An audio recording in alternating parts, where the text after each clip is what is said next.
продолжение разговараме со министерот за внатрешни работи Оливер Спасовски. Добро утро, министре. Добро утро.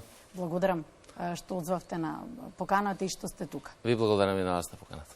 Разговараме на една тема која што многу не загрижуваше наназад периодот и речиси живеевме како во сага дека нема разрешници, нема крај, нема да се дознае кои ги дава тие лажни дојави за бомби, од кои што сите бевме загрижени од младо до најстаро. Буквално целиот образовен систем беше изреметен и мислам дека му треба и време да влезе во колосек со оглед на тоа дека децата излегува од училиште и ја загубија навиката дека се во училиште и дека треба да одат во училиште за да останат во училиште. И сега вие велите дека е лоцирана група која што ги испраќала лажните дојави, иако истрагате во тек, ќе ве молам за некои информации, кои се, што се, од кај се, што може да знаем. Да, тоа беше дел од хибридната војна и со хибридните закани кои што беа упатувани, меѓутоа и со хибридните напади кои што се прават во институциите. И тоа не е случај само во државата, тоа е случај за сите држави во регионот и по-широко.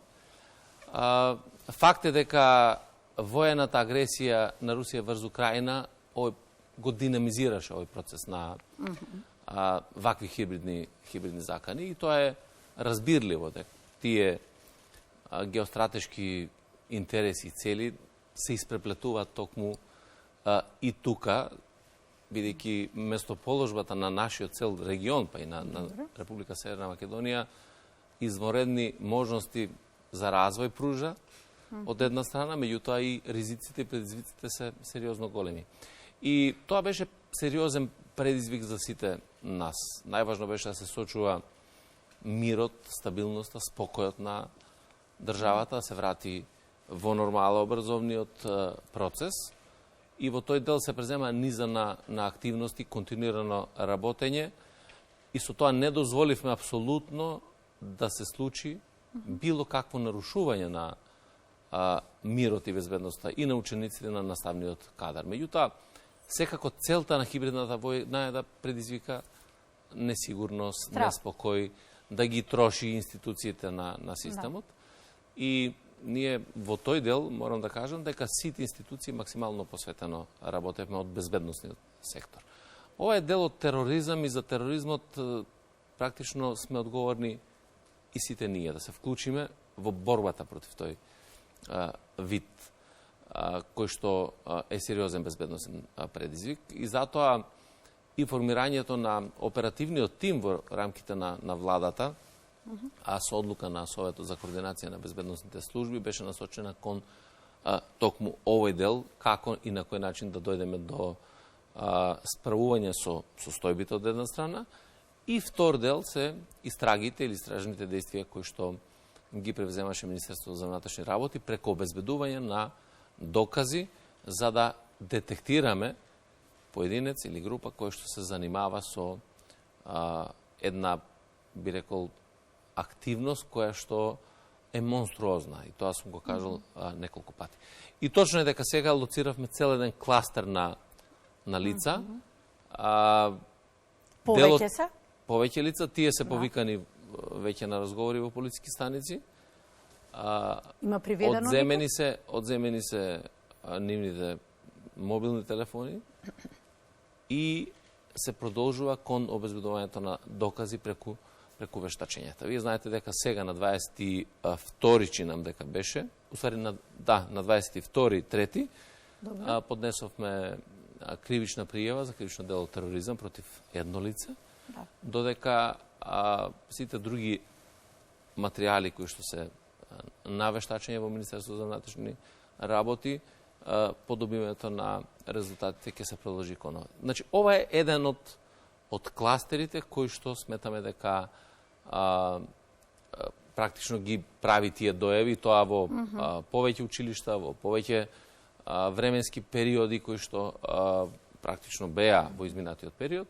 Секако дека постојат и други. Вие знаете и претходно дека имавме 4-5 случаи кои што ги детектиравме за дојавите. Имавме во Скопје, имавме во Каладарци, за дојавата во Делчево и така натаму. Тоа беа индивидуални, меѓутоа сепак лица кои што го загрозија процесот на образование, меѓутоа и практично предизвика страф и несигурност кај граѓаните. Така да, интензивно во овој дел ќе се работи. Важно е дека целиот оперативен тим на македонската полиција и на другите институции кои што се занимаваат во овој дел, направија се за да ги смениме протоколите за функционирање, преку утврдувањето на степенот на ризик од дојавите, од низок, среден и висок степен на ризик.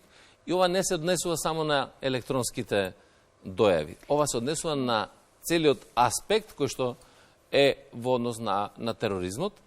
И тоа не значи дека безбедноста или вклученоста на институциите во обезбедувањето на објектите, на имотот, на животот и на здравјето на луѓето е на некакво пониско ниво. Напротив, на повисоко ниво, меѓутоа, следејќи ја сериозноста на заканата, такви мерки се превзимаат во кои што учествуваат сите. И образовните институции од една страна и полициските службеници. Вие тоа неколку пати наназад периодот го кажувавте до граѓаните за да бидат спокојни, но она кога велите ги сменивме протоколите, тоа значи ги сменивте протоколите за да можете да ја лоцирате оваа група.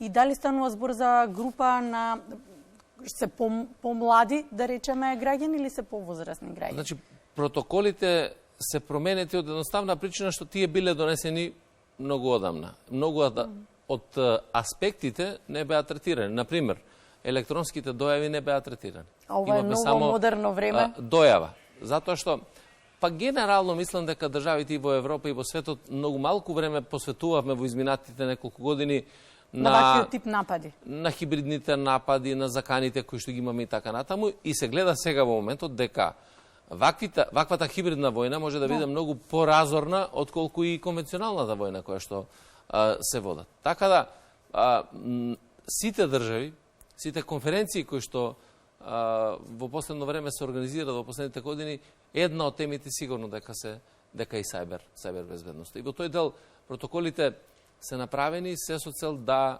одговараат на новото време, меѓутоа и да имаме постапување кое што ќе соодветства на состојбата која што е во моментот. Така да, апсолутно, оделите за борба против тероризмот во Министерството за внатрешни работи, секако Агенцијата за национална безбедност, Агенцијата за разузнавање, сите ние разменуваме на дневна основа податоци и информации, работат колегите постојано во овој дел, се со цел да навистина имаме состојба на сигурност и безбедност. Да, повеќе ќе се посветува внимание на сајбер безбедноста. Не ми одговоривте дали е за помлада група станува збор?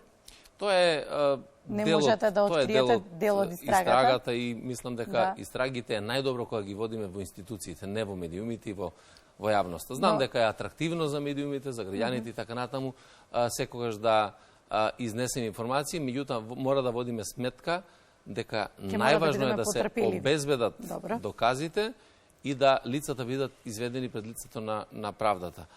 Кој ќе дојде моментот, сите овие податоци информации ќе бидат соопштени. Но можете да ми кажете што вели кривичниот законник? Што сега следува во соглед на тоа дека споменавте телефоните им се одземени? Кривичниот законник е многу јасен во однос на дефиницијата на битието на кривичното дело и потпаѓа по делото тероризам, а законот за кривична постапка ги дефинира процесните действија кои што ние ги превземаме. Така да, ние работиме затоа што според законот истрагата ја води јавниот обвинител и ние работиме во соработка со јавното обвинителство. Класификацијата на кривичното дело секако дека го одредува јавниот обвинител и понатаму се оди во судска постапка. Така да во тој дел е јасна состојбата, така да сметам дека сите овие активности кои што ги превземаме преку обезбедувањето на доказите треба да се третираат под делото тероризам, заради тоа што навистина нема простор во вакви едни услови во кои што се предизвикува страф, несигурност, неспокој или обид за нарушувањето на безбедноста да постапуваме поинаку. Бидејќи ако имаме силни институции, ефикасни во одговорот, тогаш и ќе имаме навистина една сигурност во овој дел. Министре, за една, ќе мора да бидеме трпеливи на темава да чуеме повеќе детали, но една тема која што направи револт кај граѓаните. Во ваква економска криза, во која што живееме, чекаме секој ден да слушнеме кој дел од продуктите кои што ги конзумираме, дали се тоа прехранбени, еве сега ново и хигиенските и така натаму, овошјето, зеленчукот, ќе ги намалат цените, дали ќе се замрзнат цените, и ние добиваме информација дека доколку сакаме да извадиме лични документи, треба да платиме поскапо. Дали некако беше потребно во овој период? Некако граѓаните знаете што велат, се поскапе, се уште тоа остане и тоа поскапе. Се уште не е во важност решението во однос на промената на цените. Меѓутоа, зошто треба да дојде до промена на цените? Вие знаете дека години назад, 15 години најмалку, немаме промена на цени. И тие се исти цени кои што биле од претходно. Меѓутоа, набавните цени на образците се зголемени скоро за 90%. И ако имате зголемување на набавната цена и вредност на некаков производ, ние ќе мораме да тоа го наплатиме заради тоа што нема да дојде до производство. И сега, сепак, интересот на граѓаните е во прв план или во прв ред во овој дел. Така. Зошто? Заради тоа што сметавме дека треба да направиме најдобро можно решение во кое што ќе ги покриеме трошоците на производството и при тоа да не се доведеме во состојба да не може да имаме набавка и производство на материјали. Бидејќи компаниите преку кои што се набуваат материјалите, тие си ги калкулираат сите трошоци. За нив е важно тој дел да си го наплатат. Така да, ние за прв пат во ова решение ќе воведеме за цената практично ќе остане иста 1500 денари за сите лица до 27 години кои што на 5 години го менуваат пасошот. Сакате да кажете ќе замрзнете цена на одредена група, но не станува хипотетички. Не станува збор за замрзнување на цена, него истата цена ќе остане. Да. За лица до 27 години, додека за сите останати ќе се зголеми за 500 денари. Значи, навистина тоа е многу. Тоа е цена која што ќе има една патна исправа, имајќи преди дека вие имате патна исправа 10 години. Тоа е по 50 денари на годишно ниво зголемување на таа цена. И тоа не е желба нити моја, нити на било кој друг. Едноставно, тоа се условите на пазарот кои што мора да ги почитува. А кога сме веќе на таа тема, што ќе кажеме за регистарските таблички со вилите со можни налепници? Тоа би представувало трајно решение или некогаш ќе мора да се сменат и регистарските таблички? Велите, размислувате на така изјавите дека се уште размислувате? Работиме во напредна фаза е. Тоа ние на крајот ќе разговараме секако и на седница на влада во однос на ова решение. Како Министерство за внатрешни работи сметаме дека едно од решенијата можни е да се стават налепници. Добро. И со налепници практично без некаков трошок или многу мал трошок да се задоволи тој законски момент. Но тој би бил траен или би бил привремен? Тоа е едната работа. Вие имате три категории практично на возила, на граѓани кои што поседуваат такви возила. Имаме регистарски таблички со 3 бројки кои што се многу стари, кои што не се променети воопшто. Имаме околу 220-230 илјади кои што практично се со МК и нови таблици кои што со 4 бројки треба да се променат. И уште толку имаме кои што веќе се променети.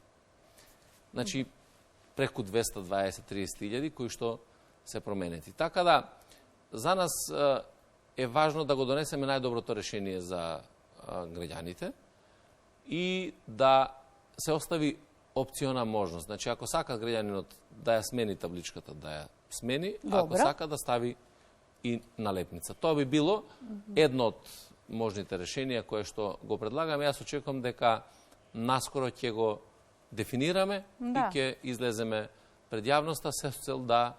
Значи, секое едно решение кое што е во интерес на граѓаните, ние стоиме на располагање да направиме се што е потребно, но измени преку упатства и така натаму, за да имаме поповолно решение за секој од нас.